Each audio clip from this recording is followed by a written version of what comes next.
بسم الله الرحمن الرحيم الحمد لله رب العالمين شركة جرائد ومات ماشان كدحي waxaa loo qabtay beelweynta baadacado iyo madaxweynihii hirshabeelle mudane cali guudlaabe labadoonyadii qabiilkii baadacadada la lahay wasiiradoodii xildhibaanadoodii dhammaan maanta meeshaan ka soo qayb gashay waxaan aad kugu soo dhowaanay madaxweynahayni hirshabeelle mudane cali guudlaabe waan u habalyeynay waan u duceynay khayr iyo khayraadaan u rajaynaynaa ilaahay waxaan ka baryaa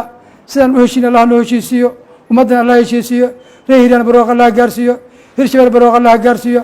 madaxweynaha waxaan aad ugula dardaaranay inuu waddanka u shaqeeyo si cadaalad ugu shaqeeyo waan ugu duceynay baadacadda maanta gobol iyo dal iyo dibadasha joogto heshiiskaas way qaadatay madaxweynihina waa u habalyeysay waana wada duceysanay horena waa ugu ducey jirnay haddana waa u duceynay insha allahu tacaala waxaan halkaan uga mahad celinayaa kulankii iyo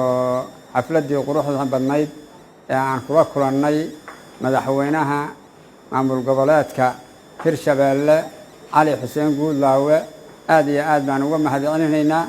waa annagoo ah beesha ciise mudullood